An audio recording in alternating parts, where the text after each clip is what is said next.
ಬೇರೆ ಫೀಲ್ಡಲ್ಲಿ MBBS 1,00,000 ಜನರಲ್ಲಿ ಒಬ್ಬನೇ ಆಗಕ್ಕಾಗೋದು, ಲಾಯರು 10,000 ಜನರಲ್ಲಿ ಒಬ್ಬನೇ ಆಗಕ್ಕಾಗೋದು. ಆದರೆ ಇದೊಂದೇ ಪ್ಲಾಟ್ಫಾರ್ಮು 10,000 ಜನರಲ್ಲಿ 10,000 ಜನನು ಕಂಟೆಂಟ್ ಕ್ರಿಯೇಟರ್ ಆಗ್ಬೋದು. ನೀನು ಕೆಟ್ಟ ಕಂಟೆಂಟ್ ಮಾಡು, ಒಳ್ಳೆ ಕಂಟೆಂಟ್ ಮಾಡು, ಅದು ಪ್ರಶ್ನೆ ಅಲ್ಲ. ಕಂಟೆಂಟ್ ಕ್ರಿಯೇಟರ್ ಆಗ್ಬೋದು, ನೀವು ಸೋಷಿಯಲ್ ಮೀಡಿಯಲ್ಲಿ ದುಡ್ಡು ಮಾಡ್ಬೋದು. ಆದರೆ ನೀವು ಬರೀ ದುಡ್ಡಿನಿಂದ ಹೋಗ್ತೀರಾ ಅಂದರೆ ಬೆಳೆಯೋಕ್ಕಾಗಲ್ಲ. ಫಸ್ಟ್ ಬೆಳೆಯೋಕ್ಕೆ ಯೋಚನೆ ಮಾಡಿ, ದುಡ್ಡು ಅದಾಗದೆ ಹಿಂದೆ ಓಡೋಡು ಬರುತ್ತೆ. ಗುರಿ ಒಂದೇ ಇರಬೇಕು, ಜನರ ಜೊತೆ ಕನೆಕ್ಟ್ ಆಗಬೇಕು, ಜನರು ನಮ್ಮನ್ನ ಜ್ಞಾಪಕ ಇಟ್ಕೊಂಡಿರ್ಬೇಕು. ನೀವು ದಿವಸಕ್ಕೆ 1,000 ರೀಲ್ಸ್ ನೋಡ್ತೀರಾ, 1,000 ರೀಲ್ಸು ಏನು ನಡೆದಿದೆ ಅಂತ ವಾಪಸ್ ನೀವು ಆ ರೀಲ್ ನೋಡಿದ್ರೆ ಮಾತ್ರ ಗೊತ್ತಾಗೋದು. ಇಲ್ಲ ಅಂದ್ರೆ ನಿಮ್ಗೆ ಜ್ಞಾಪಕನೂ ಇರಲ್ಲ ಏನೇನು ನೋಡಿದೆ ಅಂತ. ಸೊ ನಿಮ್ಮನ್ನ ಜನ ಜ್ಞಾಪಕ ಇಟ್ಕೋಬೇಕಂದ್ರೆ ನೀವೇನಾದ್ರು ಡಿಫ್ರೆಂಟ್ ಆಗಿ ಮಾಡಬೇಕು. ಅದರಲ್ಲಿ 2 ವಿಧ ಇದೆ.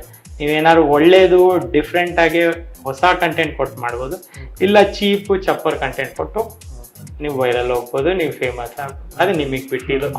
ಅನ್ಯಾಯ, ಅಕ್ರಮ, ಮೋಸ, ವಂಚನೆ, ಶೋಷಣೆ, ದೌರ್ಜನ್ಯ, ಭ್ರಷ್ಟಾಚಾರ, ಲಂಚಗುಳಿತನ ಮತ್ತಿತರ ಸಮಸ್ಯೆಗಳನ್ನು ಎದುರಿಸುತ್ತಿದ್ದೀರಾ? ಚಿಂತೆ ಮಾಡಬೇಡಿ, ನಿಮ್ಮೊಂದಿಗೆ ನಾವಿದ್ದೇವೆ.